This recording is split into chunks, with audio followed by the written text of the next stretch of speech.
दोस्तों, economics class में एक बार फिर से आपका स्वागत है। मेरा नाम है चैन सिंह और आज हम समझने वाले हैं आवश्यकता विहीनता संबंधी परिभाषा। आवश्यकता विहीनता संबंधी परिभाषा क्या होती है? सबसे पहले हमें समझना यही है कि यहाँ पर आवश्यकता विहीनता जो शब्द यहाँ पर दिया हुआ है इसका मतलब क्या है।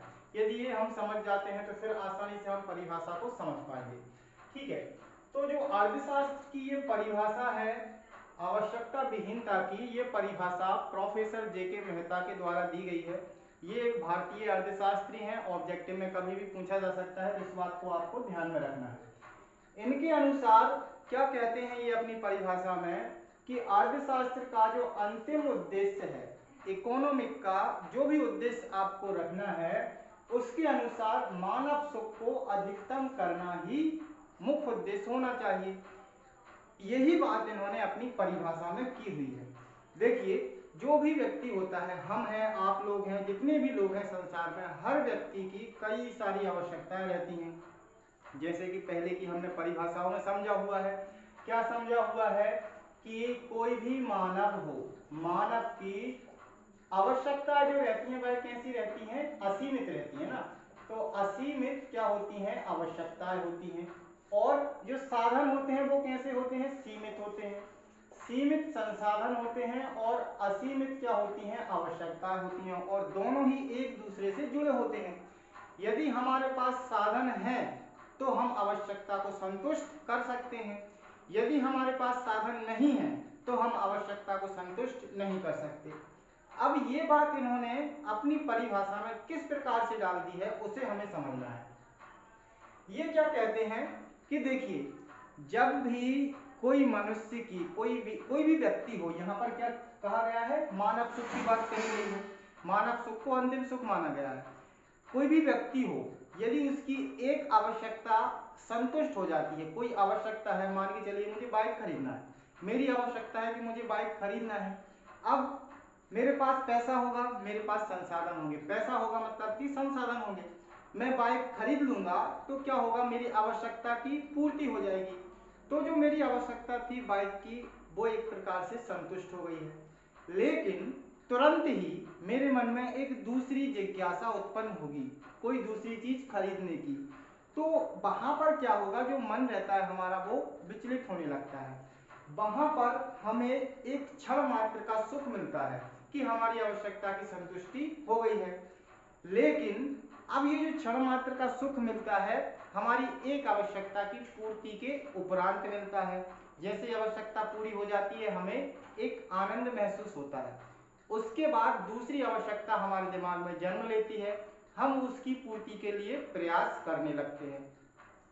लेकिन जो प्रोफेसर जेके मेहता हैं, ये क्या कहते हैं कि हमें जो आवश्यकताएं हैं उनको क्षण मात्र का सुख ना मानकर क्या मानना चाहिए? परम आनंद का सुख मानना चाहिए। एक प्रकार से मानव का अंतिम जो मानव सुख है उसको अधिकतम करना चाहिए। यहाँ पर कैसा होता है? एक क्षण मात्र का सुख होता है। क्षण मात्र का मतलब कि हमारी आवश्यकता संतुष्ट हुई, हमारी आवश्यकता की पूर्ति हुई, हमें थोड़ा सा सुख मिलेगा। उसके बाद दूसरी आवश्यकता जन्म ले लेगी, हम उसकी पूर्ति के प्रयास में जुट जाते हैं। तो एक क्षण या दो क्षण का हमें सुख प्राप्त होता है, एक दिन का, दो दिन का। आप कोई भी नई चीज खरीदेंगे, नए कपड़े खरीदेंगे, कुछ भी नया खरीदेंगे, आपको एक दिन दो दिन तक थोड़ा सा अच्छा लगेगा। उसके बाद दूसरी जो आवश्यकता है आपकी वो जन्म ले लेगी कि अभी कपड़े खरीद लिए हैं, फिर मुझे जूते भी खरीदना है। हर आवश्यकता की पूर्ति के बाद हमें एक पल का, मान के चलिए, सुख महसूस होता है। तो इस सुख को ये प्रोफेसर जेके मेहता क्या कहते हैं कि ये क्षण मात्र का सुख है। इस क्षण मात्र के सुख को हमें क्या कर देना है? अंतिम सुख मान लेना है। इसको अधिकतम कीजिए, एक क्षण का ना मानकर अधिकतम कीजिए। इनका मतलब है कि जो भी फिर आवश्यकताएं हैं आपकी, बाद में जो आवश्यकताएं पैदा होंगी, उनके लिए हमें ये नहीं सोचना है जो हमारी आवश्यकता पूर्ति हो गई है उसके बारे में सोचना है, उसको अधिकतम मान के चलना है। लेकिन ऐसा व्यवहार में होता नहीं है। व्यवहार में क्या होता है कि व्यक्ति की एक आवश्यकता की पूर्ति होगी, उसके बाद दूसरी आवश्यकता उसके दिमाग में चलने लगती है। ठीक, तो अंतिम उद्देश्य क्या होना चाहिए? मानव का सुख होना चाहिए, जिसको अधिकतम करना है। अब हम इनकी परिभाषा को देखते हैं। प्रोफेसर जेके मेहता देखिए क्या कह रहे हैं कि अर्थशास्त्र आवश्यकता रहित अवस्था में पहुंचने के प्रयास के रूप में मानव क्रियाओं का अध्ययन करने वाला शास्त्र है। अब इसी परिभाषा को तोड़ तोड़ के समझिएगा। अर्थशास्त्र, ठीक है, क्या बता रहे हैं कि अर्थशास्त्र जो है, जो हम पढ़ रहे हैं इकोनॉमिक्स, ये क्या है? ये आवश्यकता रहित अवस्था में पहुंचने के प्रयास के रूप में, ठीक है, आवश्यकता रहित मतलब कि जिसमें आवश्यकता ना हो, आवश्यकता रहित अवस्था में पहुंचने के प्रयास के रूप में मानव क्रियाओं का अध्ययन करने वाला शास्त्र है। ठीक है, हमें वो क्रियाएं या वो क्रियाओं को, मानव की उन क्रियाओं का अध्ययन करना है जिनके द्वारा आवश्यकता रहित मतलब कि आवश्यकताओं का अंत हो जाए, ऐसी स्थिति में पहुंचने की क्रियाएं हैं जो वो इस शास्त्र में ज्ञात की जाती हैं, अध्ययन किया जाता है, उसको हम अर्थशास्त्र कहते हैं। ये इनकी परिभाषा का आसान सा एक मतलब निकल के आता है। अब देखिए, ये तो इनकी परिभाषा हुई, लेकिन वास्तव में क्या होता है? हर व्यक्ति की कई सारी आवश्यकताएं होती हैं। इन आवश्यकताओं पर ही पूरा इकोनॉमिक्स टिका हुआ रहता है। किस प्रकार से टिका हुआ रहता है? कोई भी व्यक्ति हो, उसकी आवश्यकता का कभी अंत नहीं होता, ये चीज हमने समझ ली है। इसके पास जो साधन होते हैं वो कैसे होते हैं? सीमित होते हैं। और आवश्यकताएं जो होती हैं वो कैसी होती हैं? असीमित होती हैं। तो यदि हम इनकी परिभाषा के अनुसार क्या कर दें, आवश्यकताओं का, जैसे ये बोल रहे हैं, रहित करना है, अंत करना है, आवश्यकताओं का अंत कर देंगे तो फिर क्या होगा? ऐसी स्थिति में जब व्यक्ति की कोई आवश्यकता ही नहीं होगी, आवश्यकता नहीं होगी तो बाजार में डिमांड नहीं होगी। डिमांड क्या होती है ये चीज आगे आप समझेंगे अच्छे तरीके से। वैसे 12th क्लास में यदि आप पढ़ रहे हैं, 12th क्लास की सारी वीडियो की आप प्लेलिस्ट निकाल के देखेंगे तो वहां पर डिमांड पढ़ेंगे आप।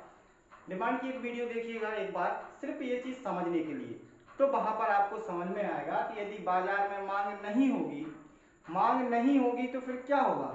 मांग नहीं होगी तो कोई माल बाजार में बिकेगा नहीं, बाजार में कोई माल नहीं बिकेगा तो फैक्ट्रियां बंद हो जाएंगी, फैक्ट्रियां बंद जैसे ही हो जाएंगी तो लोग बेरोजगार हो जाएंगे, लोगों के पास पैसा नहीं होगा, फिर से मांग और कम होते जाएगी, धीरे धीरे जो इकोनॉमिक्स रहती है, हमारी अर्थव्यवस्था रहती है, वह चौपट हो जाएगी, पूरा खेल खराब हो जाता है। तो आवश्यकता होना जरूरी है। इसी के अनुसार तो क्या होता है कि नई नई चीजों का आविष्कार होता है, नई नई चीजें मार्केट में लोग लेके आते हैं कि ये चीज बिकेगी। यदि आवश्यकताएं नहीं होगी तो फिर क्या होगा? जो इकोनॉमिक्स है उसका कोई अर्थ ही नहीं होगा, उसका कोई मतलब ही नहीं रहेगा। तो इस आधार पर क्या हुआ? प्रोफेसर जेके मेहता की आलोचना भी हुई। उनकी जो परिभाषा इन्होंने दी हुई थी कि अर्थशास्त्र आवश्यकता रहित अवस्था में पहुंचने के प्रयास के रूप में मानव क्रियाओं का अध्ययन करने वाला शास्त्र है, इसकी आलोचना हुई अंतरराष्ट्रीय स्तर पर। और कई अर्थशास्त्रियों ने उनकी जो परिभाषा है उसकी आलोचना के रूप में कई सारे तथ्य दिए हैं। जो मुख्य तथ्य हैं हम उनको समझेंगे। ये मुख्य तथ्य ही 3 तथ्य हैं। पहला तो देखिए, सामान्य व्यक्ति अधिकतम सुख प्राप्त करना अपना उद्देश्य नहीं रखता।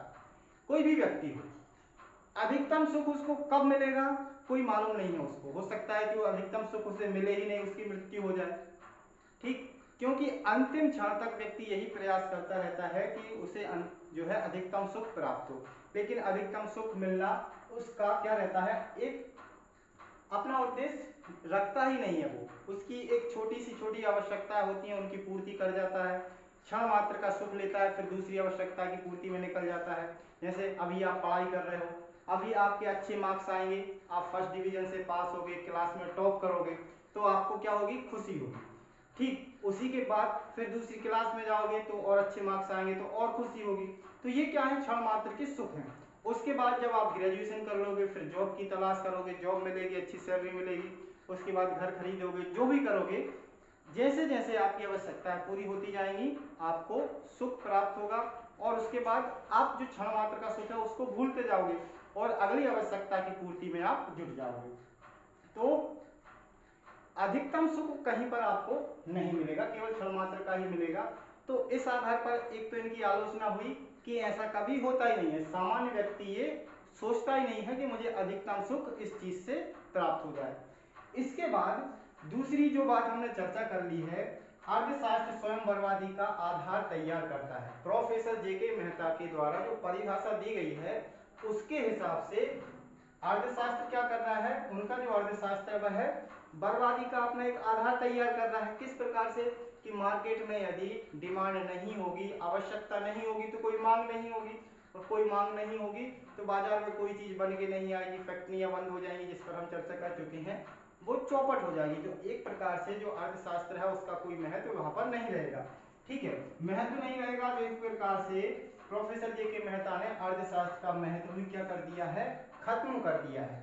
तो ये तीन मुख्य बिंदु इनकी आलोचना में हमें याद रखने हैं, क्योंकि ये परीक्षा में पूछे जा सकते हैं। तो बहुत छोटी सी परिभाषा है और ज्यादा कुछ इसमें समझने के लिए है भी नहीं। बात सिर्फ इतनी याद रखनी है कि इन्होंने जो परिभाषा दी है, इन्होंने अपनी परिभाषा को किससे जोड़ दिया है, धर्म, नीति और दर्शन से जोड़ दिया है। दर्शन से जैसे कि आप सुनते हैं, आप सोचेंगे कि किस प्रकार से आनंद किस प्रकार से प्राप्त हो, या अंतिम सुख कहाँ मिलता है, ईश्वर की शरण में मिलता है, प्रवचन में सुनिए आपको तो ये चीज समझ में आएगी। तो एक प्रकार से इनकी जो परिभाषा है ये किस ओर दर्शा रही है, किस ओर इंगित कर रही है, धर्म, नीति और दर्शन की ओर। इसीलिए इनकी परिभाषा की आलोचना हुई है। तो मुख्य रूप से आप ये बात याद रखिएगा कि अंतिम उद्देश्य इन्होंने मानव सुख को माना है। ठीक, उसके बाद इसकी जो परिभाषा है इसे याद रखिएगा। इसके बाद ये जो तीन मुख्य बिंदु हैं इन्हें हमें जरूर याद रखना है, ये बहुत महत्वपूर्ण है। अगली क्लास में हम फुल एंड फाइनल वाली जो हमारी फाइनल डेफिनेशन होगी इकोनॉमिक्स की, उस पर चर्चा करेंगे। उसके बाद हम अगले चैप्टर पर आगे बढ़ेंगे। तो आज के लिए इतना काफी है, मिलते हैं अगली क्लास में। तब तक के लिए जय हिंद, वंदे मातरम।